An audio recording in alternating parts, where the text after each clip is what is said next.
Hello and welcome to day two of your combine preview. Today we're going to be talking about the DBs and the tight ends. Just another quick little video. Just get right into it. My cornerback one, my biggest question of the corners. We're going to go corners to safeties to tight ends. Is the same kind of uh, layout as the defensive linemen, the edge, and linebackers. I'm going to tell you about the guys at the top and how I project them, and then kind of throw in a little sleeper at you just to have fun with it. But the corners at the top. Terrion Arnold is my best corner. He is in my top 10 players. Uh, he is, I think he has the best blend of man and zone instincts, the man coverage ability with the zone instincts while being a tremendous athlete and playing at Alabama. He's a 2 year starter. Of course, he went up tremendously from last year. Uh, but I think he projects very well in the combine. I don't think he's going to test, out of this world, but he's going to be in that upper percentile of the corners in this draft. And I think you're gonna go, yep, matches the tape. He's got it.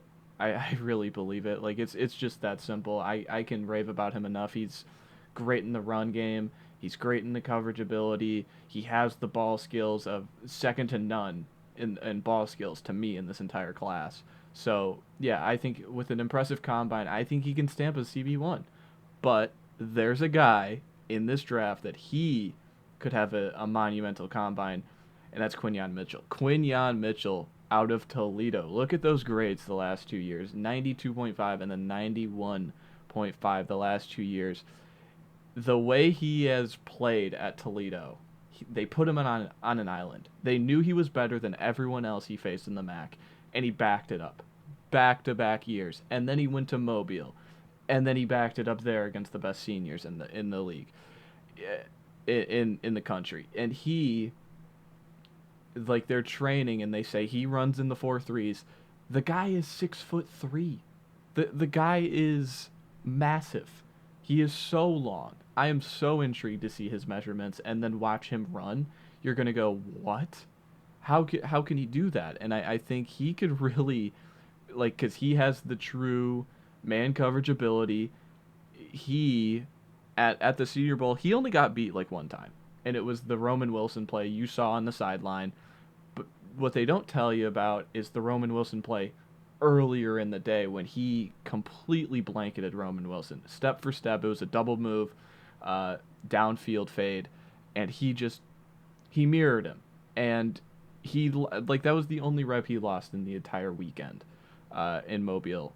And so yeah, I'm confident if this guy has a out of this world combine, which he could have, it really is a possibility. I think he could be a guy that jumps even Arnold, and I think he could stamp as a top 15 pick too. I really believe that.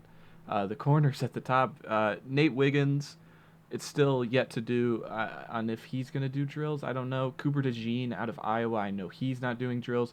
Kool-Aid McKinstry, I think him and Kalen King, maybe not in the same realm. Kool-Aid is much higher than Kalen King, but both those guys I think need good combines for me to really go, yep, you guys deserve to be where were preseason. I think those were the two top guys preseason, and both of them could, I think, fall out of the first round. I do believe that.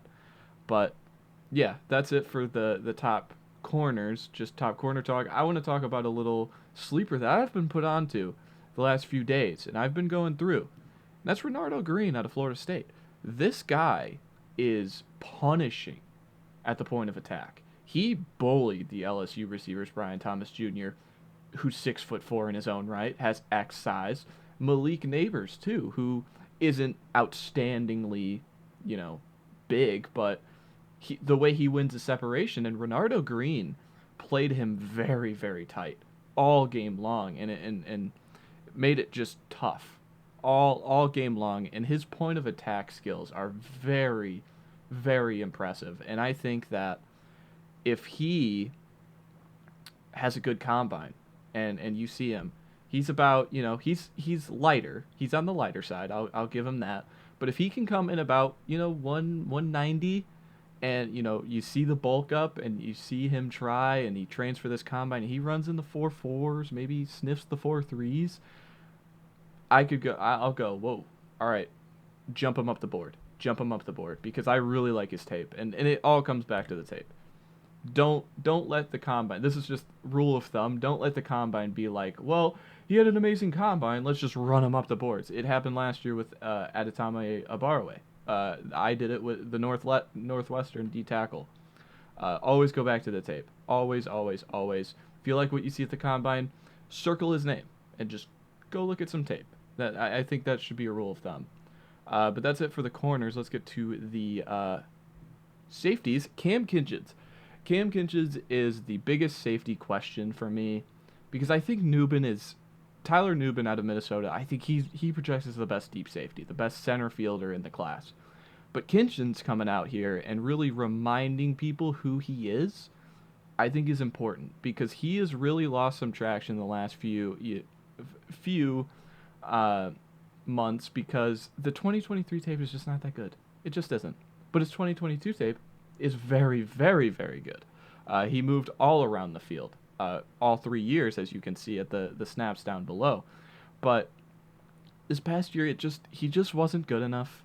I'll be honest. But the 2022, if he can come out there and go, hey, look at me, I am an amazing athlete.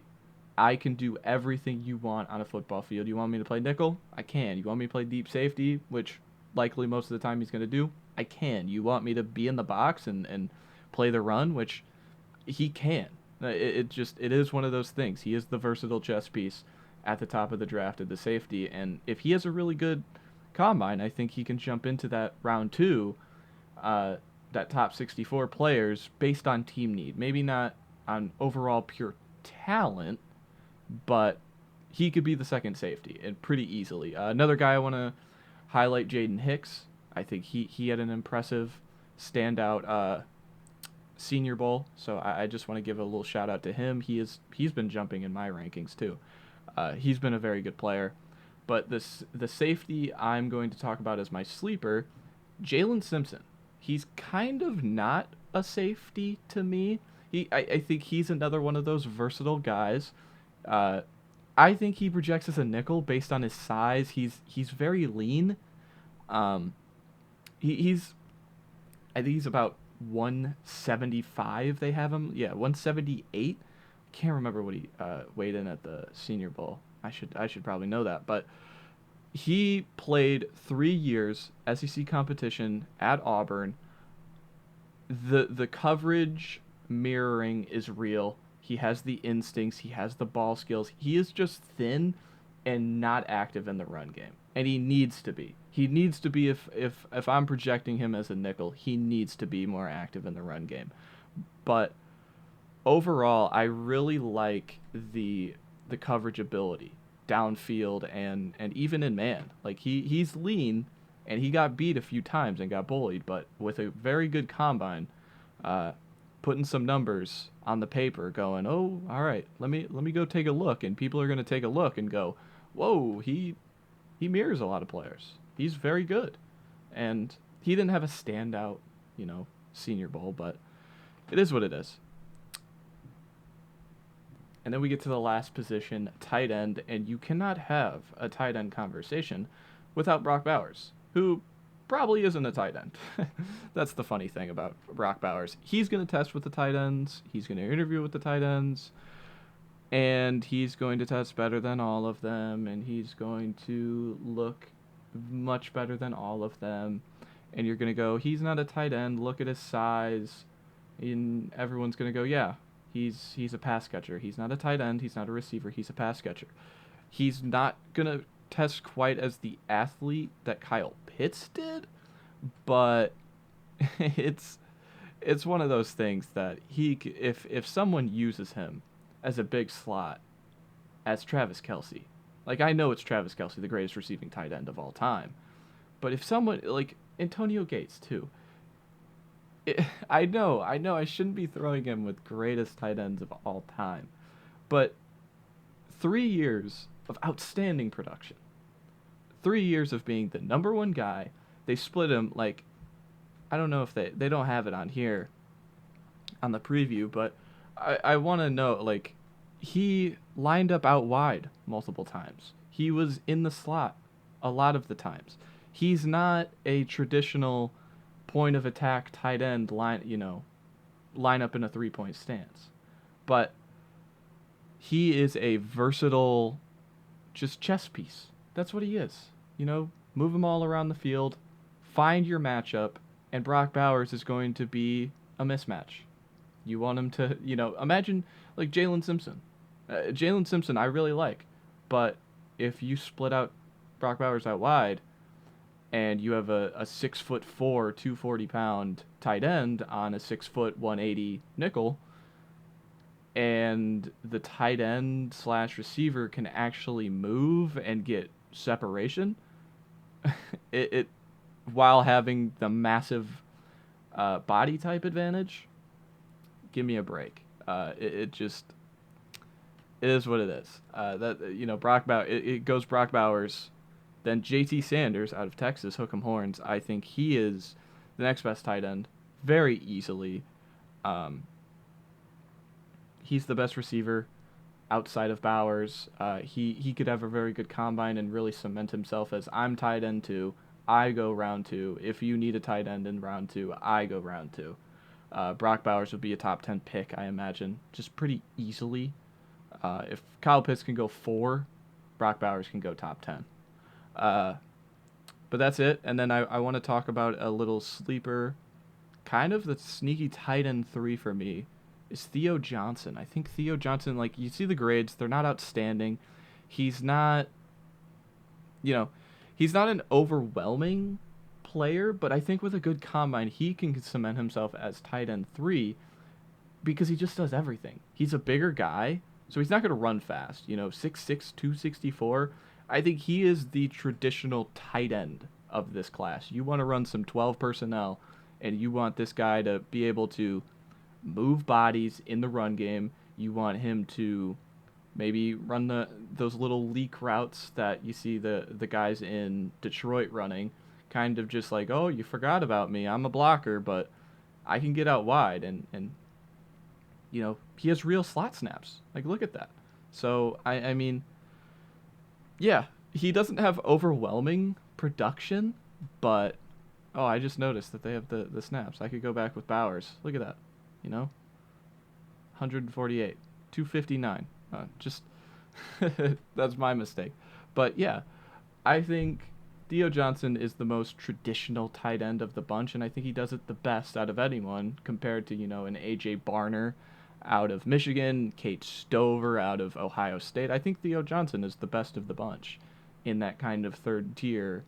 You need a guy in round 3 going, I just want a tight end. I just want to fill my needs now.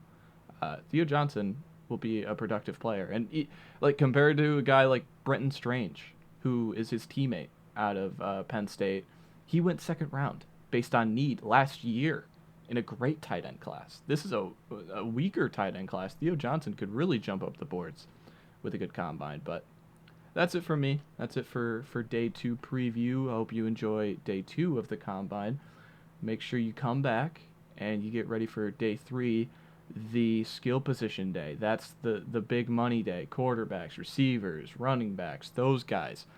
There are overwhelming amount of receivers to talk about. So maybe that'll be the big part of the video tomorrow. But that's it for me. Enjoy Combine Day 2.